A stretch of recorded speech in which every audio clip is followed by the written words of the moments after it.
एक बार की बात है, एक लकड़हारा जंगल में लकड़ियां काट रहा होता है। तभी एक भेड़िया वहां पहुंच जाता है।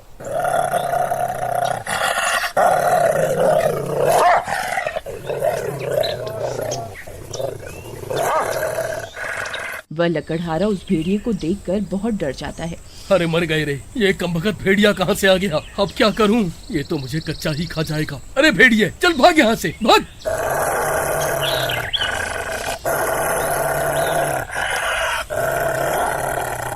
तभी भेड़िया उसे देखकर गुर्राने लगता है। अरे मर गया रे, ये कमबख्त तो गुर्रा रहा है। अब क्या करूं? अरे भागो रे, अरे मर गए रे, अरे भागो रे, अरे मर गए रे, मर गए।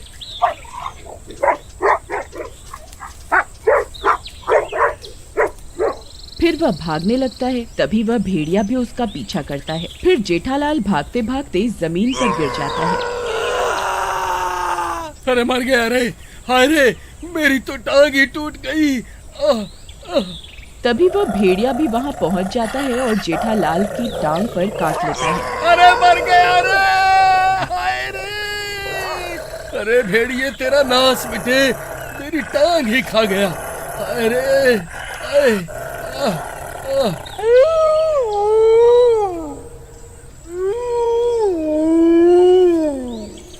फिर वह भेड़िया उसे काट कर वहाँ से भाग जाता है और जेठालाल भी जैसे तैसे अपने घर आ जाता है। अजी, ये क्या हो गया? ये आपकी टांग से खून कैसे निकल रहा है? मैं जंगल में लकड़ियाँ काट रहा था, तभी एक कमबख्त भेड़िए ने मेरी टांग पर काट लिया। कोई बात नहीं, ये जल्द ही ठीक हो जाएगा, घबराने की कोई जरूरत नहीं है। रात होने पर वे दोनों सो रहे होते हैं। तभी जेठालाल पर भेड़िए के काटने का असर शुरू हो जाता है। वह अजीब अजीब सी आवाजें निकालने लगता है।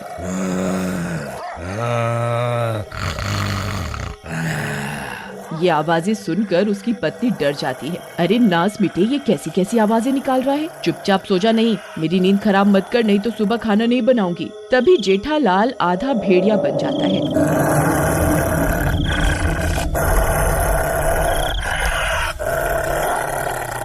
अरे मर गई रे, ये इन्हें क्या हो गया? ये तो आधे भेड़िए बन गए। अरे मर गई रे, अब क्या करूं? फिर कमला भागकर घर से बाहर चली जाती है और बाहर से दरवाजा बंद कर देती है। फिर वह हैवान जोर जोर से दरवाजा पीटने लगता है और बाहर निकलने की कोशिश करने लगता है। वह भेड़िया खिड़की से झांककर बाहर देखने लगता है। मूर्ख औरत, दरवाजा खोल, मुझे बहुत भूख लगी है। खोल दरवाजा। अजी, ये आपको क्या हो गया? आप तो आधे भेड़िए बन गए हैं जी। कहीं उस भेड़िए के काटने की वजह से तो ये सब नहीं हो रहा। अब क्या करूं? तभी इतना शोर शराबा सुनकर कुछ गांव वाले भी वहां पहुंच जाते हैं। घर में उस आधे भेड़िए आधे इंसान को देखकर सभी चौंक जाते हैं।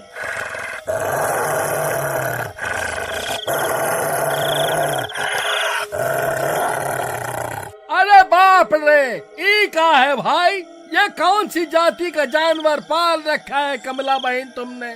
अरे मूर्ख, ये कोई जानवर है? ये मेरे पति है। आज सुबह जंगल में इन्हें किसी भेड़िए ने काट लिया था, जिसकी वजह से ये भी आधे भेड़िए बन गए हैं। अरे जेठा भाई, क्या हुआ? तुम ऐसे क्यों गुर्रा रहे हो?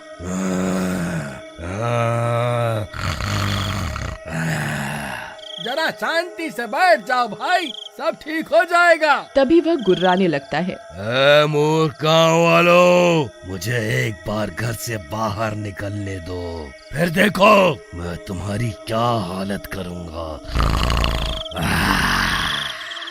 अरे भाई, अगर ये बाहर निकल गया तो हम में से किसी को जिंदा नहीं छोड़ेगा। लेकिन भाई, अब इसका करे क्या?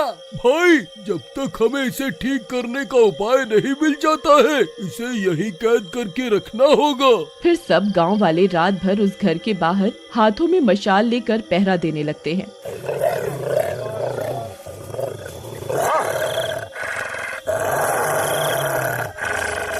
और इसी तरह पूरी रात बीत जाती है। फिर दिन होते ही जेठालाल ठीक हो जाता है।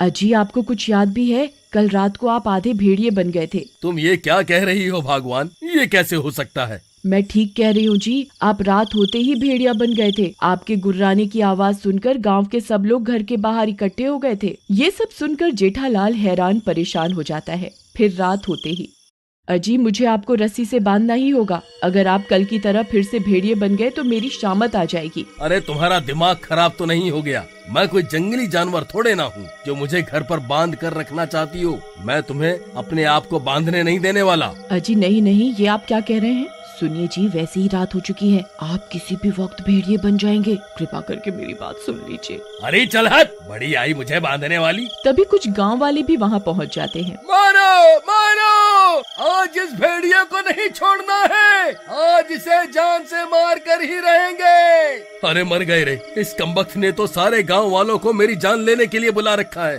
अब क्या करूं? ये लोग तो मुझे जान से मारना चाहते हैं। नहीं जी, आप गलत सोच रहे हैं, मैंने इन गांव वालों को नहीं बुलाया जी। फिर सब गांव वाले उनके घर में घुस जाते हैं। तभी कमला जेठालाल के आगे आकर खड़ी हो जाती है। कमला बहन, तुम आगे से हट जाओ, आज हम इस हैवान को नहीं छोड़ेंगे।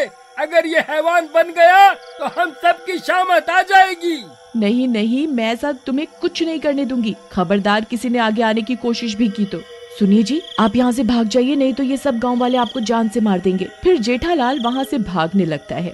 अरे भागो रे भागो, ये गांव वाले तो पागल हो गए हैं। अरे मर गया रे, भागो रे भागो भागो। अरे मारो रे, ये बच के नहीं जाना चाहिए। मारो मारो मारो। सभी गांव वाले हाथों में मशाल लेकर उसका पीछा करने लगते हैं। आज इसे जिंदा नहीं छोड़ेंगे, मारो मारो। तभी भागते भागते वे सब लोग घने जंगल में पहुंच जाते हैं। जेठालाल भागकर कहीं झाड़ियों में चला जाता है। सभी गांव वाले जंगल के बीचों बीच पहुंच जाते हैं। डर के मारे सबकी हालत खराब हो जाती है। अरे मर गए रे, ये कमबख्त कहाँ जाकर छुप गया? अब क्या करे भाइयों? तभी झाड़ियों में से किसी के गुर्राने की आवाज आने लगती है।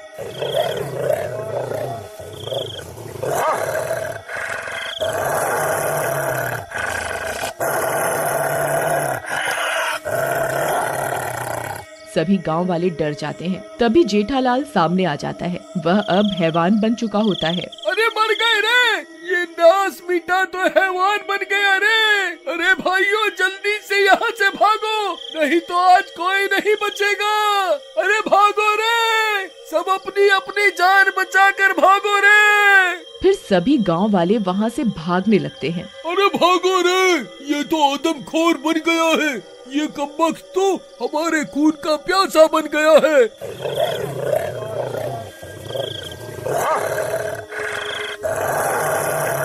अरे भागो रे भागो। सब गांव वाले भागते भागते वापस गांव पहुंच जाते हैं और जेठालाल के घर में घुस जाते हैं। अरे क्या हुआ, तुमने मेरे पति के साथ क्या किया? अरे कमला बहन, तुम्हारा पति तो हमारे हाथ आने से पहले ही हैवान बन गया। अब तो जो भी करना है वो ही करेगा।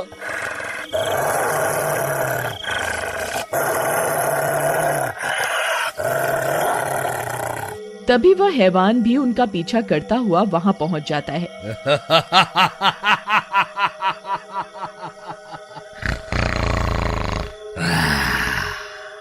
अब बचकर कहाँ जाओगे? मुझे बहुत भूख लगी है, मैं किसी को नहीं छोड़ूंगा।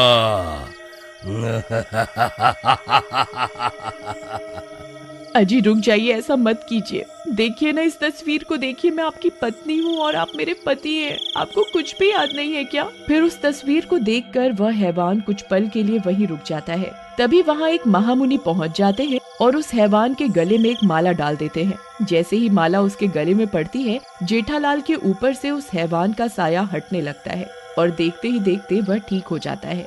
अरे आप तो ठीक हो गए महामुनि, आपको बहुत बहुत धन्यवाद। देखो वत्स, जब तक इसके गले में ये माला रहेगी ये ठीक रहेगा। तुम्हें इस बात का ख्याल रखना होगा कि रात होने से पहले ये इस माला को जरूर पहन ले, नहीं तो अनर्थ हो जाएगा। महामुनि, आपका बहुत बहुत धन्यवाद। लेकिन क्या मैं पूरी जिंदगी ऐसा ही रहूंगा? क्या इस श्राप का कोई इलाज नहीं है?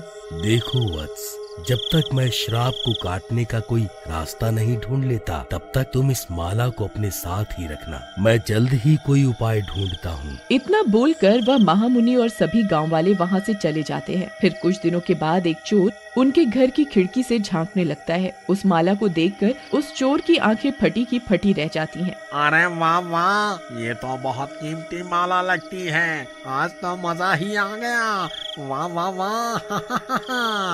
अगर आप अगला भाग देखना चाहते हैं तो कमेंट में जरूर बताइएगा। Thanks for watching.